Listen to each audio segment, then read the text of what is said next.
दोस्तों नमस्कार।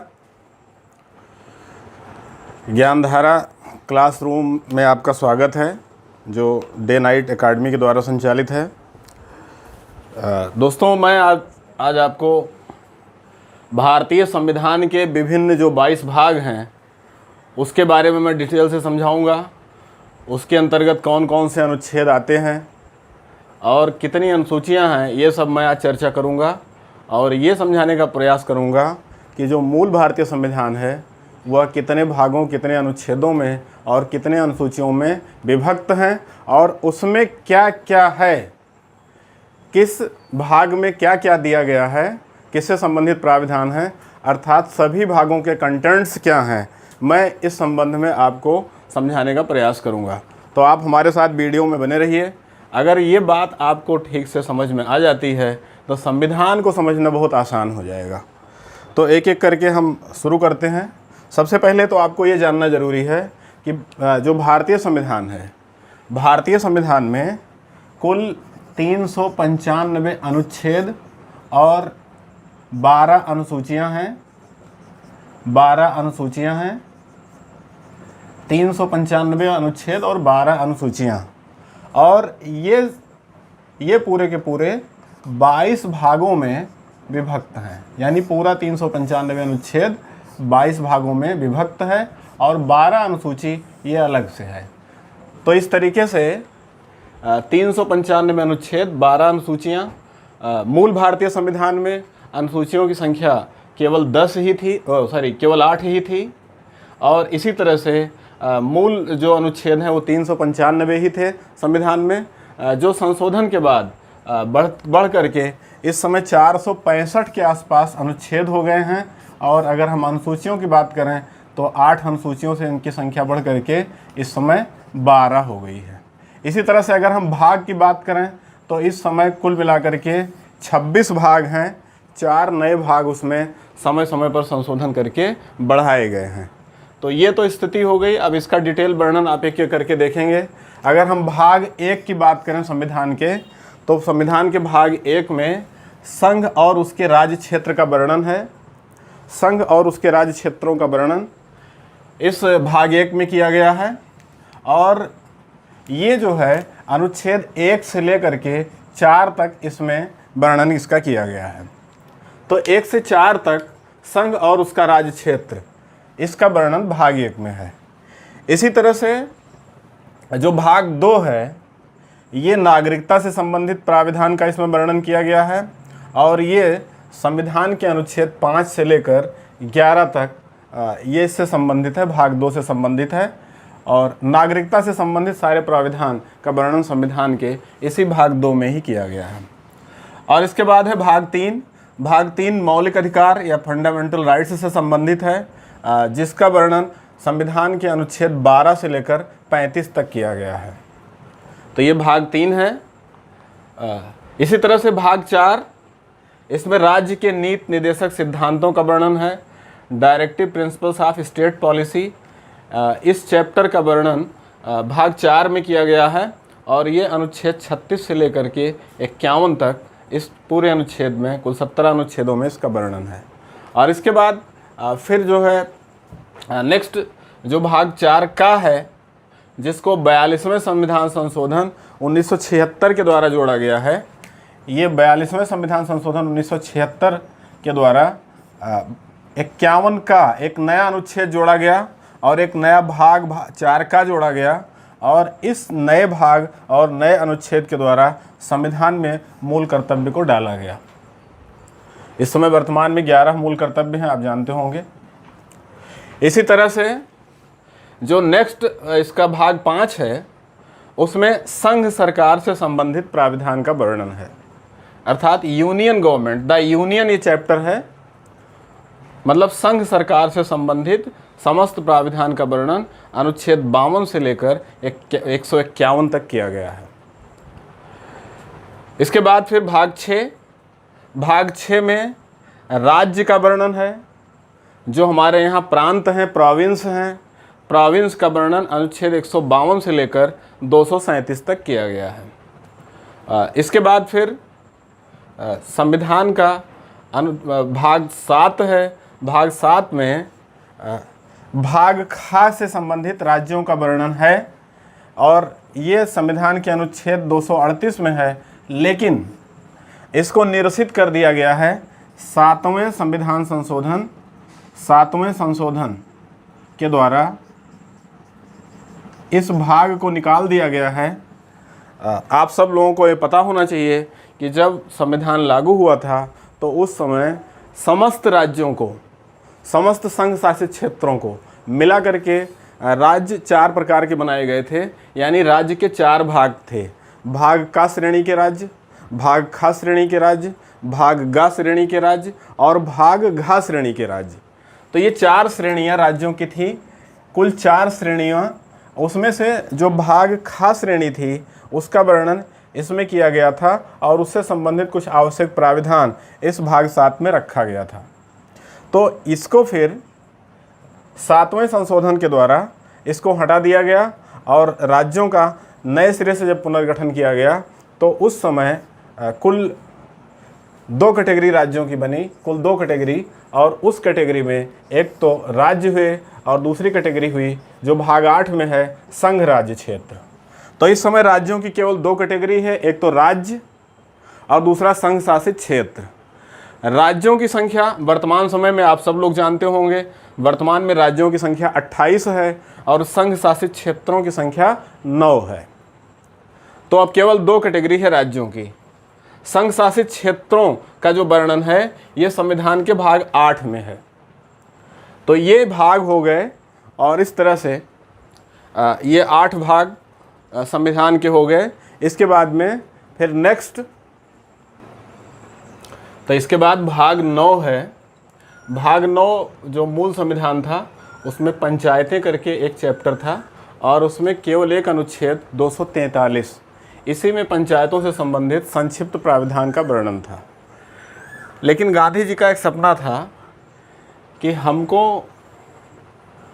गाँव को आत्मनिर्भर बनाना है और इसीलिए गाँव का अधिक से अधिक सशक्तिकरण करना है और पंचायतों को ये अधिकार सौंपना है कि वह खुद अपना भविष्य तय करें और विकास।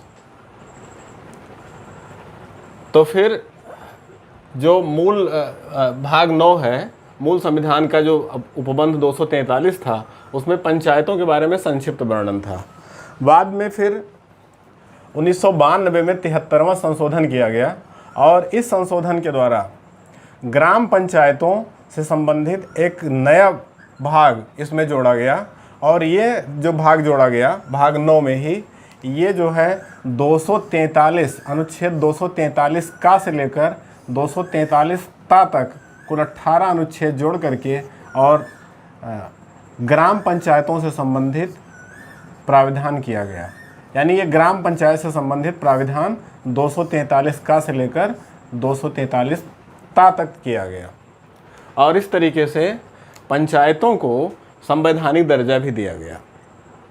इसके बाद फिर एक और संशोधन किया गया जिसको हम 74वां संशोधन कह सकते हैं। 74वें संशोधन के द्वारा फिर एक और भाग जोड़ा गया संविधान में। 1992 में ही यह भी संशोधन हुआ था, साथ साथ दोनों। तो इस 74वें संशोधन 1992 के द्वारा संविधान में एक और नया भाग जोड़ा गया, भाग 9 का। और भाग 9 का में नगर पंचायतों की बात की गई। नगर पंचायतों की 3 कैटेगरी बनी जिसमें नगर पंचायत, नगर पालिका और नगर निगम, ये तीन क्षेत्र जो है चिन्हित किए गए शहरों में प्रशासन के लिए। और शहरों में जो ये तीनों पंचायतें बनी, ये तीनों पंचायतें जनसंख्या के आधार पर बनाई गई और इनसे संबंधित जो प्राविधान किया गया वो अनुच्छेद 243 था से लेकर 243 या छा तक किया गया है। चूँकि हम हिंदी में बता रहे हैं, अंग्रेजी में इसी को जो ट्रांसलेट अंग्रेजी में इसका है उसमें 243 ABCD की गिनती चलती है, इसलिए आप उसको अगर देखेंगे तो उसके अनुसार बदल जाता है ये। और इसके बाद फिर है भाग 9 खा। भाग 9 खा भी जल्दी ही जोड़ा गया है। 97वां संशोधन किया गया संविधान में और इस 97वें संशोधन के द्वारा सहकारी समितियां जो थीं इन सहकारी समितियों को संवैधानिक दर्जा दिया गया। अनुच्छेद 243 या जा से लेकर अनुच्छेद 243 या ना तक सहकारी समितियों का वर्णन किया गया और इनको संवैधानिक दर्जा प्रदान किया गया। तो ये 97वें संशोधन के द्वारा ये किया गया। इसके बाद फिर संविधान का भाग 10 है। भाग 10 में अनुसूचित जाति तथा जनजाति क्षेत्र को परिभाषित किया गया है और उसका प्रशासन किस तरह चलाया जाएगा, उसके लिए अलग से क्या नए प्राविधान किए जाएंगे, उन क्षेत्रों को चिन्हित करके उससे प्रशासन और नियंत्रण से संबंधित जो प्राविधान है उसका वर्णन इस भाग में किया गया है, जो संविधान के 244 में है और बाद में फिर संशोधन होकर 244 का एक नया अनुच्छेद असम से संबंधित जोड़ा गया, असम क्षेत्र से संबंधित जोड़ा गया। ये दोनों अनुच्छेदों में अनुसूचित जाति और जनजातियों के क्षेत्र के प्रशासन से संबंधित प्राविधान किया गया है। और नेक्स्ट जो भाग है भाग 11। भाग 11 संघ सरकार और राज्य सरकार के संबंधों से संबंधित है, मतलब संघ राज्य संबंध का इसमें वर्णन है और ख़ास करके इसमें विधायी संबंध और प्रशासनिक संबंध का वर्णन है। अनुच्छेद 248 से 263 तक इसमें इसका प्राविधान है। तो विधायी और प्रशासनिक संबंध ये इस भाग 11 में आ जाता है। और इसके बाद भाग 12 है। भाग 12 में जो इसका भाग का नाम रखा गया है वह है वित्त, संपत्ति, संविदाएं तथा वाद। वित्त, संपत्ति, संविदाएं तथा वाद इस चैप्टर का नाम है, लेकिन इसको हम एक दूसरे शब्द में समझ सकते हैं कि इसमें केंद्र और राज्य में जो विधायी संबंध होता है, जो वित्तीय संबंध होता है, वित्तीय संबंधों का या आर्थिक संबंधों का वर्णन इस भाग में किया गया है, जिसका वर्णन संविधान के 264 अनुच्छेद से लेकर 300 का तक है। तो भाग 13 ये जो संविधान का है, इसमें भारत राज्य क्षेत्र में व्यापार करने, व्यवसाय यानी वाणिज्य करने और आवागमन से संबंधित प्राविधान का वर्णन किया गया है। इस प्राविधान में रखा गया है कि वाणिज्य पर्पज से या व्यापार के पर्पज से जो आवागमन होगा पूरे देश में वो अबाध है, निर्बाध है, उसमें किसी तरह का रोक टोक नहीं है। तो इसका वर्णन संविधान में अनुच्छेद 301 से लेकर अनुच्छेद 307 तक किया गया है। तो ये भाग 13 हो गया। इसके बाद भाग 14 है। भाग 14 में संघ तथा राज्यों के अधीन जो लोक सेवाएं हैं, यानी जो संघ लोक सेवा आयोग है तथा विभिन्न राज्यों में जो राज्य लोक सेवा हैं, इस संबंध में जो प्राविधान किया गया है सेवाओं से संबंधित, वो इस भाग 14 में है, जिसका वर्णन संविधान के अनुच्छेद 308 से लेकर 323 तक किया गया है। तो इसके बाद फिर इसी में एक नया भाग जोड़ा गया है, भाग 14 का, जो अधिकरणों से संबंधित है, ट्रिब्यूनल से संबंधित है। ये जो ट्रिब्यूनल्स होते हैं, न्यायाधिकरण या अधिकरण, ये जो ट्रिब्यूनल्स होते हैं ये लोक सेवाओं से संबंधित जो विभिन्न विवाद होते हैं उसको सुलझाने हेतु इसमें जो है संसद को ये अधिकार दिया गया है कि वह चाहें तो एक ट्रिब्यूनल का गठन करके और विभिन्न जो मुद्दे होते हैं लोक सेवाओं से संबंधित या जो है दो राज्यों से संबंधित जो विभिन्न विवाद होते हैं उससे संबंधित जो मुद्दे होते हैं उसका जो है निपटारा करने के लिए अधिकरण की स्थापना कर सकते हैं। और इसका प्राविधान जो किया गया है ये 323 का और 323 खा में किया गया है। का में ये अधिकार संसद को सौंपा गया है ट्रिब्यूनल गठित करने का, और खा में राज्य विधानमंडलों को ये जिम्मेदारी सौंपी गई है कि वो ज़रूरत पड़ने पर अधिकरणों का या ट्रिब्यूनल्स का गठन कर सकते हैं। इसको 42वें संविधान संशोधन 1976 के द्वारा संविधान में इस भाग को डाला गया था। इसके बाद फिर है भाग 15। भाग 15 निर्वाचन संबंधी प्राविधान है। ये 324 से लेकर 329 का तक इस पूरे जो है भाग का इसमें वर्णन है। और ये जो भाग है इसका डिटेल मैं पढ़ा चुका हूँ, इसका वीडियो अपलोड भी हो चुका है।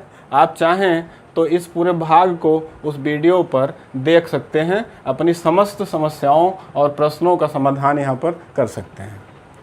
इसके बाद फिर है भाग 16। भाग 16 इसमें है कुछ वर्गों के लिए विशेष उपबंध। ये कुछ वर्ग क्या हैं ये थोड़ा सा समझना है।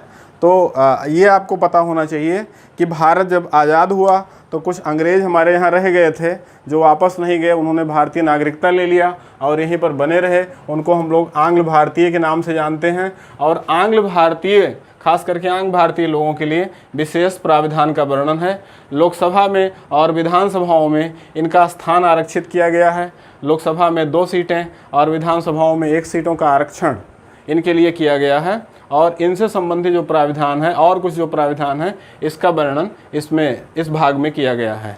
ये संविधान में 330 अनुच्छेद से लेकर 342 अनुच्छेद तक ये जो विशेष वर्ग हैं उससे संबंधित प्राविधान रखा गया है।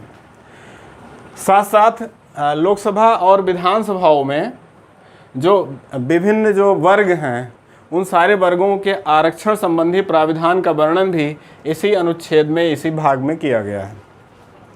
इसके बाद फिर है भाग 17। भाग 17 राजभाषा है, जिसका वर्णन अनुच्छेद 343 से 351 तक है। और इस भाग 17 का मैंने विस्तृत अध्ययन आप लोगों को वीडियो अपलोड करके करवाया है। आप जो है कर सकते हैं, उसको पुनः कर सकते हैं। और इस भाग को हमने जो है अपनी तरफ से बेहतर ढंग से अपलोड करने का, वीडियो अपलोड करने का प्रयास किया है। उसको आप देख करके समझ सकते हैं। इसके बाद फिर है भाग 18 आपात उपबंध। इसका वर्णन अनुच्छेद 352 से लेकर 360 तक है। इससे संबंधित भी वीडियो पड़ा हुआ है, आप उसको भी देख सकते हैं। और इसके बाद नेक्स्ट है भाग 19। भाग 19 प्रकीर्ण है, मिसलेनियस है। इसमें जो है विभिन्न कई छोटे छोटे प्राविधान हैं और इसका जो छोटे छोटे प्राविधान हैं अलग अलग भागों से भी संबंधित हैं। इनका वर्णन किया गया है 361 से लेकर 367 तक। तो ये जो है भाग 19 तक हो गया। इसके बाद फिर जो है भाग 20 है। और भाग 20 जो संबंधित है वो संशोधन प्रक्रिया से संबंधित है। और ये संविधान के का अनुच्छेद 368 जो संशोधन प्रक्रिया से संबंधित प्राविधान का वर्णन करता है। इस अनुच्छेद में भारत के संविधान में किस तरह से संशोधन किए जाएंगे, इस संबंध में इसके प्रक्रिया का वर्णन इस अनुच्छेद में और इस भाग में किया गया है। इसके बाद फिर है भाग 21।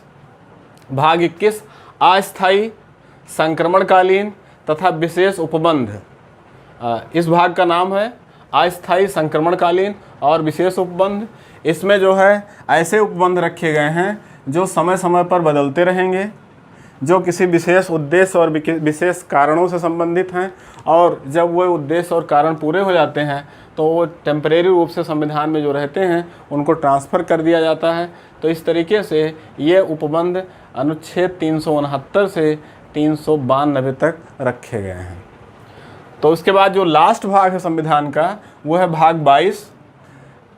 इस भाग में संविधान में जो बड़े बड़े नाम दिए गए हैं उसका संक्षिप्तीकरण किया गया है। फिर हिंदी में जो उसके चैप्टर्स हैं, उस प्राधिकृत पाठ, उसका हिंदी में प्राधिकृत पाठ इससे संबंधित है। और फिर निरसन, कौन कौन से प्राविधान ऐसे हैं जो एक निश्चित समय के बाद उनका निरसन हो जाएगा, इस सब का वर्णन इस जो है भाग में किया गया है। और इसका वर्णन संविधान के अनुच्छेद 393 से लेकर 395 तक किया गया है। तो इस तरीके से ये संविधान के 22 भाग हैं। और इन 22 भागों का अध्ययन एक एक करके हम आप वीडियो अपलोड करते जाएंगे। आप लोग हमारे साथ बने रहिए, इसको देखिएगा। और फिर हम अब अनुसूचियों की बात मैं करूँगा। तो ये जो हमने मूल भारतीय संविधान में 8 अनुसूचियाँ थी, मैंने इसकी चर्चा की थी।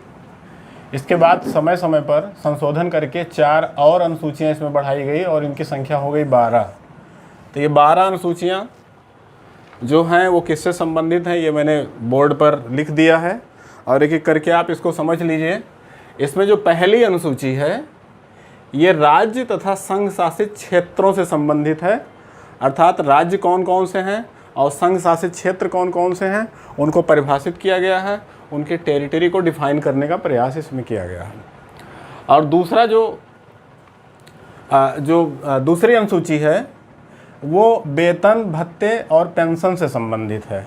तो ये वेतन भत्ते किसके हैं, तो जो संवैधानिक पदों पर बैठे जो सर्वोच्च संवैधानिक पदों पर बैठे लोग जो हैं, सर्वोच्च जो पदाधिकारी हैं, ये उनके वेतन और भत्ते पेंशन से संबंधित हैं, जिसमें राष्ट्रपति, उपराष्ट्रपति, प्रधानमंत्री और इसके बाद फिर जो है सर्वोच्च न्यायालय और उच्च न्यायालय के जो न्यायाधीश हैं, फिर लोकसभा और राज्यसभा के जो सभापति, उपसभापति हैं, ये सारे जो पदाधिकारी हैं उनके वेतन भत्ते और पेंशन से संबंधित ये अनुसूची है।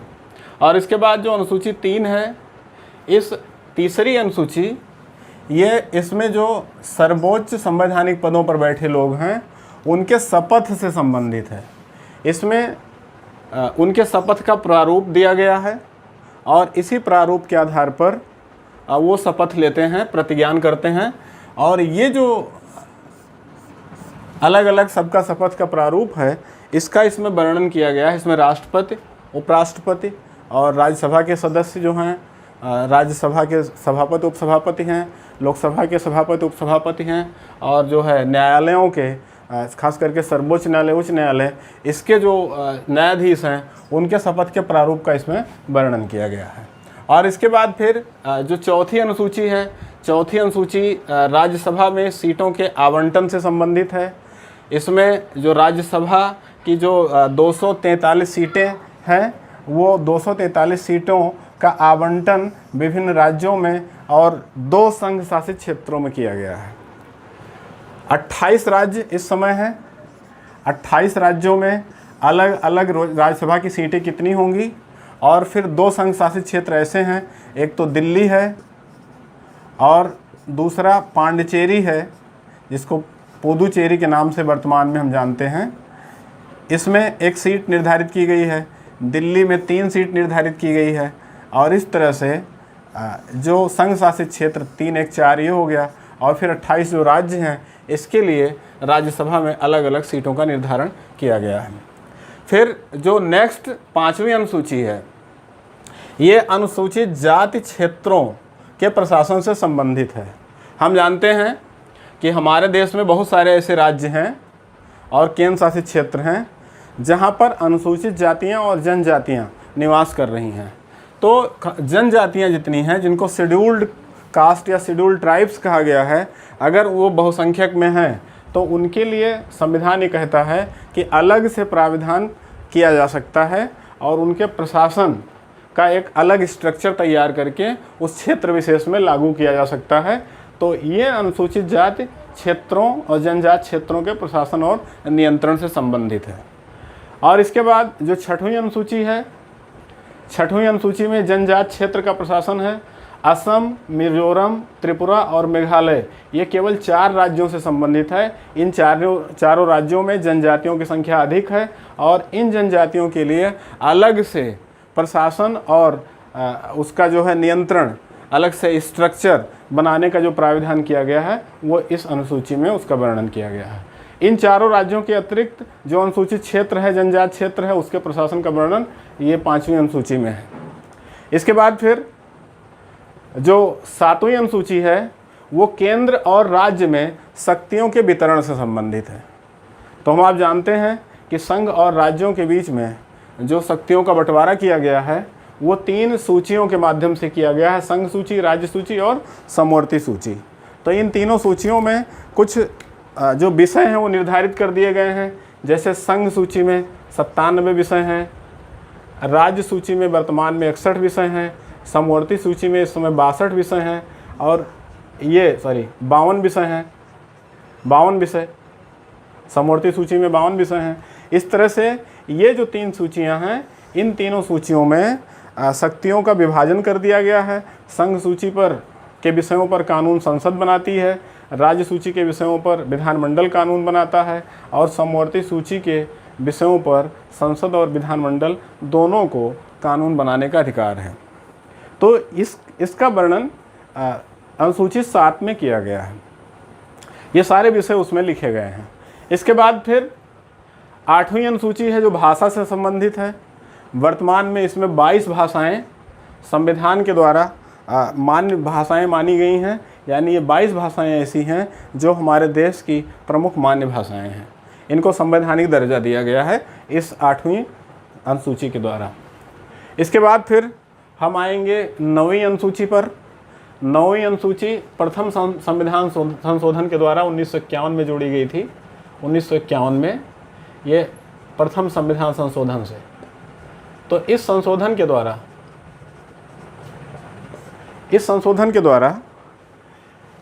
एक जो है 9वीं अनुसूची जोड़ करके और 284 ऐसे अधिनियम अब तक लगभग ऐसे हैं जिसको इस 9वीं अनुसूची में डाल दिया गया। क्यों डाला गया, इसकी आवश्यकता क्यों पड़ी? क्योंकि ये जो अधिनियम हैं, इन अधिनियमों को संवैधानिक दर्जा देने का प्रयास किया गया है। संवैधानिक दर्जा देने का मतलब ये हुआ कि ये संविधान के एक भाग होंगे, ये अधिनियम, ये संविधान के भाग होंगे 284 अधिनियम। और संविधान के भाग होने के बाद फिर न्यायालयों को ये अधिकार नहीं रह जाएगा कि इन अधिनियमों के किसी उपबंध की समीक्षा करते हुए इनको वो अवैध घोषित कर सकें। ये इसीलिए रखा गया है कि सामान्य परिस्थितियों में इनको न्यायालय अवैध घोषित नहीं कर सकता, संविधान के विरुद्ध इनको नहीं माना जाएगा। लेकिन केशवानंद भारती केस, जिसका केशवानंद भारती केस 1973 में आया और उसमें सर्वोच्च न्यायालय में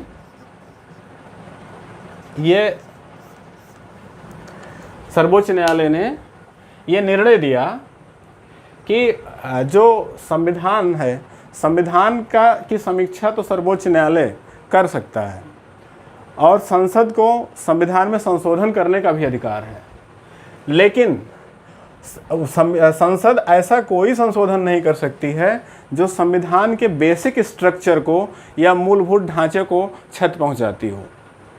तो अब इस आधार पर इन अधिनियमों की समीक्षा न्यायालय कर सकता है कि उक्त अधिनियम के द्वारा बेसिक स्ट्रक्चर को ढहाने का या मूलभूत ढांचे को गिराने का प्रयास तो नहीं किया गया है। तो अब ये स्थिति हो गई है और अब जो है इन पूरे 284 अधिनियम जो हैं वर्तमान में और इसके बाद जो इस अनुसूची में डाले जाएंगे उस सब की समीक्षा इस केस के बाद में, केशवानंद भारती केस के बाद में सर्वोच्च न्यायालय को समीक्षा करने का अधिकार प्राप्त हो गया है। इसके बाद फिर जो 10वीं अनुसूची है वो दल बदल निषेध से संबंधित है। दल बदल निषेध, ये संविधान में 52वां संशोधन हुआ, 52वां संशोधन, और इस संशोधन 1985 में संशोधन किया गया था। इस संशोधन के द्वारा राजनीतिक दलों को संवैधानिक मान्यता दी गई और साथ साथ में दल बदल को रोकने का प्रयास किया गया। यानी दल बदल को एक तरह से मतलब कानूनन दंड माना गया और इसको निषेध करने का प्रयास किया गया। एक दल से जीता हुआ कोई भी सदस्य दूसरे दल में तभी जा सकता है जब ये कानून इजाज़त देगा। इसमें जो कंडीशंस रखी गई हैं उस कंडीशंस को फॉलो करने के बाद में ही बदला जा सकता है। और इसमें 2 कंडीशंस हैं। मैंने ये दोनों कंडीशन की चर्चा पहले ही जो भाग 17 है उसमें मैं कर चुका हूँ। इससे संबंधित वीडियो हमने अपलोड भी किया है। तो फिर अब इसके बाद में फिर